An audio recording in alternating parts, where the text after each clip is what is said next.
Excel में क्योंकि बहुत सारा डेटा होता है और उसमें एनालिसिस किया जाता है, तो हमें मान लो कोई एनालिसिस रैंक के आधार पर करना है तो उसके लिए हम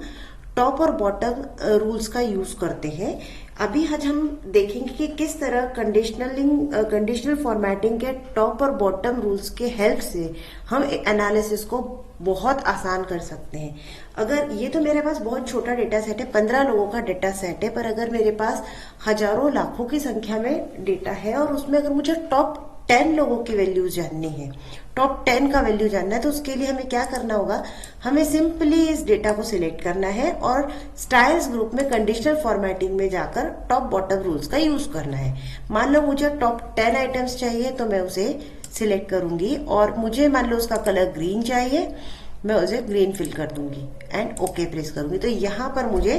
टॉप 10 आइटम्स मिल जाते हैं। मान लो अभी मुझे ये नहीं चाहिए, अब मुझे ये नहीं चाहिए तो उसको मैं सिलेक्ट करके सिंपली फॉर्मेटिंग में जाकर clear rules of selected cells कर दूंगी।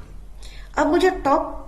10 की जगह बॉटम 10 का डेटा चाहिए, तो अगेन मैं कंडीशनल फॉर्मेटिंग में जाकर टॉप बॉटम रूल्स में जाकर बॉटम 10 आइटम्स यूज कर सकती हूँ और मैं उसका रेड कलर ले रही हूँ, तो मुझे टॉप बॉटम 10 की वैल्यू मिल गई। तो हमने देखा कि कैसे टॉप बॉटम का यूज करके टॉप 10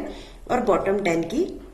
वैल्यू मिल सकती है। अब ये मुझे ये नहीं चाहिए, अब मुझे चाहिए कि मुझे मेरे फर्म का कुछ 10% डेटा जो टॉप 10% है उसकी जानकारी मिले, तो वो भी हमें अवेलेबल होगा। सिमिलरली हमें condition formatting top bottom rules में टॉप 10% लेंगे, तो जो टॉप 10% में जो चीजें हैं, जहाँ पर सिर्फ 12,000 है क्योंकि काउंट 15 है और 15 काउंट का जो टॉप 12 में वैल्यू आ रही है वो 12,000 है, तो वो टॉप 10 की वैल्यू यहाँ पर निकल के आ जाती है। अब इसको मैं चाहूँ तो मैं टॉप 20% भी कर सकती हूँ। टॉप बॉटम में जाके टॉप 10% की जगह मैं मान लो यहाँ पर टॉप 30% का डेटा चाहती हूँ, तो मैं टॉप 30% का डेटा ले लेती हूँ यहाँ पर और मुझे टॉप 4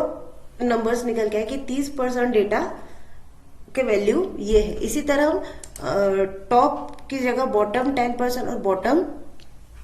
10% की वैल्यू निकाल सकते हैं। अब यहाँ पर एवरेज 3,980 रुपए है, जैसा आप नीचे देख रहे हैं। अब मुझे चाहिए कि यहाँ पर कोई ऐसी वैल्यूज निकले जो एवरेज है,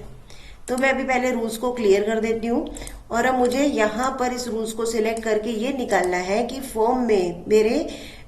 एवरेज के ऊपर कितना वैल्यूज है, तो उसको सिलेक्ट करेंगे तो वो वैल्यूज यहाँ सिलेक्ट होकर आ जाती है। और अगर मुझे बिलो एवरेज चाहिए तो सेम मैं क्लियर रूल्स करके फिर बिलो एवरेज को लगाऊंगी, तो मुझे बिलो एवरेज की वैल्यूज भी आ जाती है।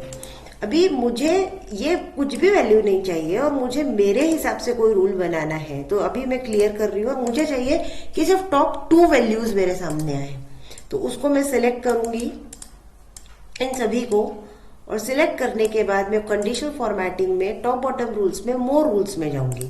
और यहाँ पर मुझे क्या चाहिए, टॉप बॉटम रैंक वैल्यूज में टॉप 2 वैल्यूज ही चाहिए, टॉप 2 वैल्यूज चाहिए और उसको मैं फॉर्मेट करके सिंपली ब्लू कलर दे रही हूँ। ओके करा मैंने